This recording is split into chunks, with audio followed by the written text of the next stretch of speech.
Құр'ан бұл нұр, үйренемін деген адамға ештеңе емес. Осыдан былтыр үйдің алдына бір адам келіп тұрған екен. Мен шықтым, сөйтсем бір ұзын бойлы бір жігіт тұр. Ассаламу алейкум ұстаз деді. Уалейкум ассалам. Мені медресеңізге аласыз ба деді. Қарасам, ұзын бойлы әдемі жігіт. Аламын, сені алмай, неге алмайым деді. Сөйтіп едім, мен соқырмын деді. Мен селкет ағалдым. Қалай соқырсың сен? Мен деді, көзім көрмейді, мен соқырмын мен деді. Дедім, көзі ашықты зорға оқытып атырмын, сені қайтып оқытамыз, оқытпаймын деді. Сөйтіп едім, жылап қалды жаңағы жігіт. Ұстаз деді, мен Құр'ан оқуды жаман қатты жақсы көремін деді. Өлсем өсерде өліп қалайын деді. Өлсем өсерде өліп қалайын, бірақ мен Құр'ан жаттамасам болмайды деді. Ананың махаббатының сондай күштілігінен сен оқытпаймын деп айта алмадым. Оны мен бірінші курстан қабылдадым.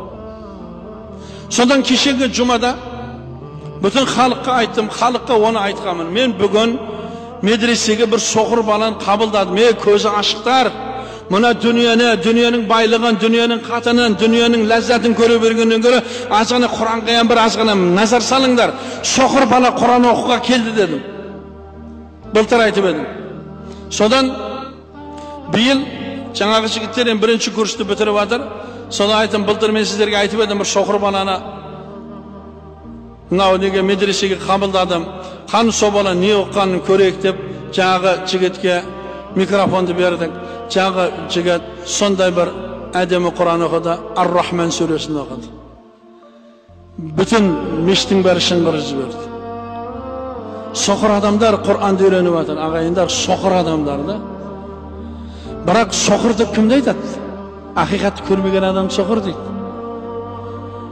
Өлік жаназа алдымызда тұр, қарағап тұрамыз, білеміз ішінде ол бай жатыр.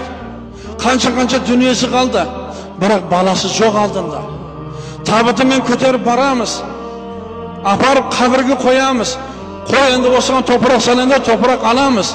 Минха халақнакум, ва фиха нуидукум, ва минха нухриджукум тарatan ухра.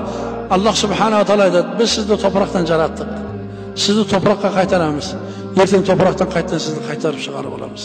Қараң, соны салып тұрып та ибрат алмасақ, көзіміз ашылмаса, ертең Аллахтың алдында деп жауап береміз. Құрметті бауырлар, видеоға лайк басып, пікір қалдырып, және достарыңызбен бөліссеңіздер, нұр үстіне нұр болар еді. Сіздер үшін 1-2 секунд, ал біз үшін үлкен мотивация. Хадисте келгендей, кімде-кім жақсылық жасауға жол көрсетсе, сол жақсылықты жасаушы адамның сауабындай сауап алады.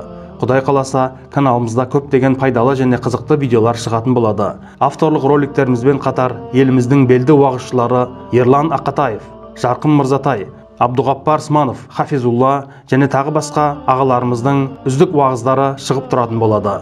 Бізбен бірге болыңыздар. Ассаламу алейкум ва рахматуллахи ва баракатух.